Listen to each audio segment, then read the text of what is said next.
का कुछ ख्वाब देख रही है, तो उसकी जगह वन नेशन वन एजुकेशन की पॉलिसी होनी चाहिए कि सभी गरीब बच्चों को एक गुणवत्तापरक शिक्षा मिले, निःशुल्क मिले। सारे प्राइवेट एकेडमिक्स को जो हैं उनको कंट्रोल करे कि बेहिसाब फीस नहीं बढ़ा सकते। किताबों के नाम पे भयंकर लूट मची पड़ी है, कमीशन स्कूल वाले खा रहे हैं, गरीब आदमी अपना फीस नहीं दे पा रहा है। तो वन नेशन वन एजुकेशन होगा तो सभी लोगों को समान शिक्षा और गुणवत्ता की शिक्षा मिलेगी। प्राथमिक विद्यालय में कोई टीचरें नहीं है, बच्चे वैसे घूम रहे हैं, गरीब के बच्चों को वैसी शिक्षा नहीं मिल रही है। अमीर आदमी अपने बेटे को विदेश तक भेज पा रहा है। भाई अमीर जो विदेश भेज सकता है भेजे, लेकिन जो लोग यहाँ पढ़ा रहे हैं उसमें भेद ना हो, एक समान शिक्षा हो, ये होना चाहिए। वन नेशन वन इलेक्शन की बात अब तेज हो चुकी है और हमारे साथ हैं कांग्रेस नेता वैभव त्रिपाठी। हम इनसे बात करेंगे जिस तरीके से लगातार ये कहा जा रहा है कि जो व्यवस्थाएं आ रही हैं बेहद अच्छी है, इसको क्या मानते हैं? वन नेशन वन इलेक्शन को लेकर क्या कहेंगे आप? ये पूरी तरीके से असाध्य योजना है, नॉन फिजिबल योजना है, जो संभव नहीं है, क्योंकि हमारे वहाँ प्रेसिडेंशियल फॉर्म ऑफ डेमोक्रेसी नहीं है, हमारे वहाँ पार्लियामेंट्री फॉर्म ऑफ डेमोक्रेसी है। और यहाँ जो संघीय ढांचा है वो राज्यों के अलग मुद्दे हैं, राज्यों के चुनाव अलग तरीके से होते हैं। और जब वन नेशन वन इलेक्शन करेंगे तो पार्लियामेंट्री चुनाव के साथ जब विधानसभाओं का एक बार चुनाव कराएंगे तो बहुत संभव है कि कुछ जगह हंग असेंबली हो जाए, बहुत जगह कुछ मुद्दों को लेके बीच में सरकार भंग हो जाए, गिर जाए। ऐसी स्थिति में कैसे पॉसिबल होगा कि एक बार जो चुनाव हो गया बीच में हंग असेंबली जो हो गई वो भी 5 साल इंतज़ार करेगी, जो सरकार गिर गई भंग हो गई वो भी उतने दिन इंतज़ार कैसे करेगी? तो मतलब ऐसे तो राज्यों के अधिकारों को मोदी जी सीमित करना चाहते हैं। मोदी जी का ये तानाशाही रवैया है, जो हर चीज़ को उनके दिमाग में कोई फितूर आया उन्होंने उसके लिए बात बढ़ा दी, देश में गोदी मीडिया चर्चा करने लगा, कमेटी बना देंगे, कोई मतलब नहीं है। और जो व्यक्ति या जो सरकार या जो चुनाव आयोग हरियाणा और महाराष्ट्र में एक साथ चुनाव नहीं करा पा रहा है, झारखंड में चुनाव नहीं करा पा रहा है, बीएमसी का चुनाव लगभग पिछले 3 सालों से पेंडिंग पड़ा है, वो वन नेशन वन इलेक्शन की बात कर रहा है। जो व्यक्ति देश में one nation one pension old pension नहीं दे पा रहा है वो व्यक्ति वन नेशन वन इलेक्शन की बात कर रहा है। जो व्यक्ति one rank one nation one pension नहीं दे पा रहा है वो वन नेशन वन इलेक्शन की बात कर रहा है। ये शिगुफा नहीं तो और क्या है। देश में ऐसी कोई आपात स्थिति नहीं है कि वन नेशन वन इलेक्शन जैसी जरूरी चीज़ बहुत ज़रूरी हो गया, ना, कोई चर्चा ही नहीं है। भाजपाइयों की चर्चा है, मोदी जी के दिमाग का फितूर है। तानाशाह के मन में आया नोटबंदी कर दो, हजारों लोग मर गए लाइन में खड़े होके। मोदी जी के दिमाग में, तानाशाह के दिमाग में बात आई जीएसटी ऐसे नहीं ऐसे लागू करेंगे, 100 से ज़्यादा संशोधन हो चुके हैं। मोदी जी के दिमाग में फितूर आया, किसानों के लिए 3 जबरदस्ती के बिल थोप दिए।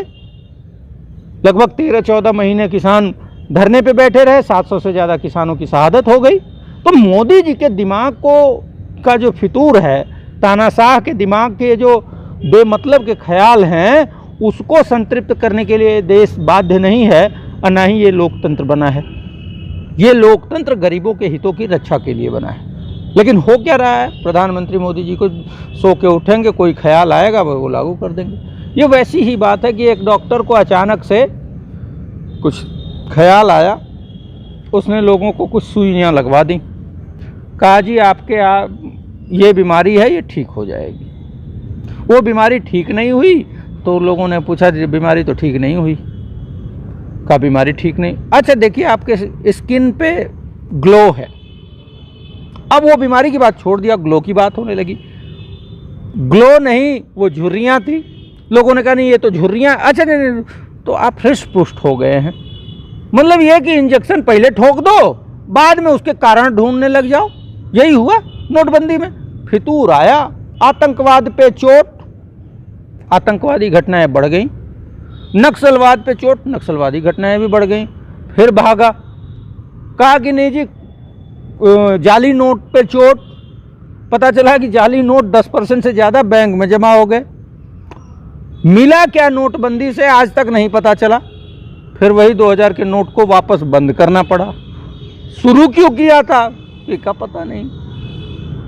तो ये मोदी जी अर्थहीन, बिना जरूरत के बेमतलब की चीजें करते हैं। 3 किसानों के लिए कानून जबरदस्ती बिना किसानों से पूछे बना दिया।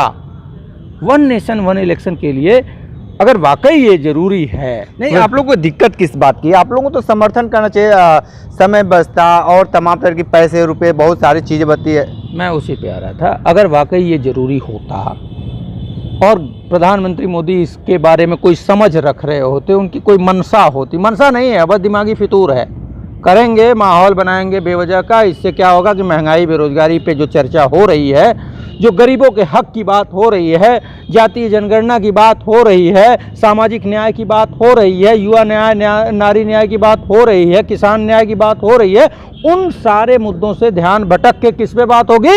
1 नेशन 1 इलेक्शन पे। तो वो सारे गरीबों के मूल मुद्दों को हटाकर चर्चा को डाइवर्ट करना चाहते हैं, इस वजह से ये है। और अगर पैसा ही बचाना मूल उद्देश्य है मोदी जी का कि भाई एक बार चुनाव होगा तो पैसा कम लगेगा, कितना % पैसा भारत सरकार के बजट का चुनाव में खर्च होता है, इसका आंकड़ा आप ले लीजिए। 1% भी खर्च नहीं होता होगा चुनाव में।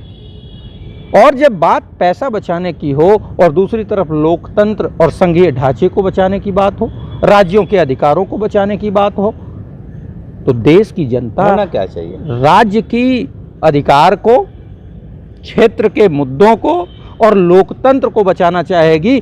पैसा बचाना अगर मोदी जी चाहते ना तो 23 लाख करोड़ से ज़्यादा पैसा कुछ 10 कारोबारियों का माफ़ किया है, वो नहीं माफ़ कर दो, उससे ज़्यादा पैसा बच जाता। लेकिन है क्या कि अडानी अंबानी फूफा को राहत देनी है, उनका कर्जा माफ़ कर दो, उसमें जो पैसा गया उसका हिसाब मत मांगना। इलेक्टोरल बॉन्ड से जो चोरी का पैसा मोदी जी के पास पहुंचा उसका हिसाब मत मांगना। वो मोदी जी चोरी का पैसा ले रहे हैं। होना क्या चाहिए?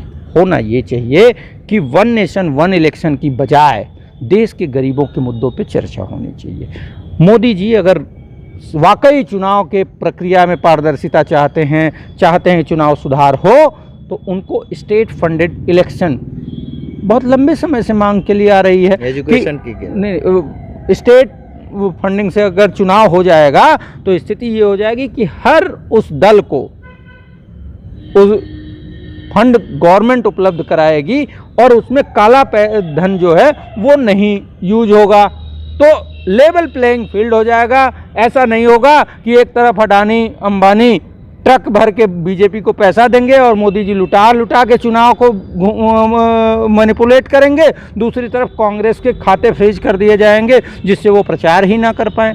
तो ये निष्पक्ष चुनाव स्टेट फंडिंग से हो सकता है, तो उस पर चर्चा कर सकते हैं। सरकार अगर वाकई 1 नेशन 1 इलेक्शन जैसा कुछ ख्वाब देख रही है तो उसकी जगह 1 नेशन 1 एजुकेशन की पॉलिसी होनी चाहिए कि सभी गरीब बच्चों को एक गुणवत्तापरक शिक्षा मिले, निःशुल्क मिले।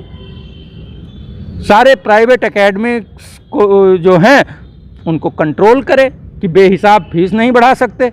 किताबों के नाम पे भयंकर लूट मची पड़ी है, कमीशन स्कूल वाले खा रहे हैं, गरीब आदमी अपना फीस नहीं दे पा रहा है। तो 1 नेशन 1 एजुकेशन होगा तो सभी लोगों को समान शिक्षा और गुणवत्ता की शिक्षा मिलेगी। प्राथमिक विद्यालय में कोई टीचरें नहीं है, बच्चे वैसे घूम रहे हैं, गरीब के बच्चों को वैसी शिक्षा नहीं मिल रही है। अमीर आदमी अपने बेटे को विदेश तक भेज पा रहा है। भाई अमीर जो विदेश भेज सकता है भेजे, लेकिन जो लोग यहाँ पढ़ा रहे हैं उसमें भेद ना हो, एक समान शिक्षा हो, ये होना चाहिए। 1 नेशन 1 पेंशन हो, ओल्ड पेंशन स्कीम दे दो ना। क्यों मोदी के मंत्रियों को पेंशन मिलेगी, क्यों कर्मचारियों को जिन्होंने 30-35 साल अपने जीवन का दिया उनको नहीं मिलेगी पुरानी पेंशन? वो भी एक कर दो। 1 रैंक 1 पेंशन लागू कर दो। एक रैंक 1 पेंशन अगर सबको मिल जाए, हमारे सेना के जवानों को भी राहत मिलेगी, वो भी खुश होंगे और देश में खुशहाली की बात होगी। 1 हेल्थ मिशन हो, स्वास्थ्य की समुचित व्यवस्था कि कहीं भी कोई भी गरीब व्यक्ति जाए उसको पैसे जेब से ना लगाना पड़े, तो गरीब की जेब कटना बंद हो जाएगी। समानता तो यहाँ ले आने की ज़रूरत है ना। लेकिन मोदी जी को गरीबों के हक की बात ना हो, जाति जनगणना की बात ना हो, अग्निवीर के जवान को उसकी सुविधा न मिले, अग्निवीर योजना पे चर्चा ना हो, इन सारी चीज़ों को भटकाने के लिए किसानों के एमएसपी के कानून की बात ना हो, वन नेशन वन इलेक्शन का एक प्रोपेगेंडा क्रिएट किया है, जो मैं आपको दावे के साथ कह सकता हूँ कि आने वाले कुछ समय बाद ये ठंडे बस्ते पे चले जाएगा। ठीक है, तो आप सुन रहे थे कांग्रेस प्रवक्ता वैभव त्रिपाठी को बहुत सारी बातें बताए हैं, विशेष इंटरव्यू कर रहे थे। तो हमारे साथ बने रहे कांडी बनारसी के साथ, हमें दीजिए इजाज़त, नमस्कार।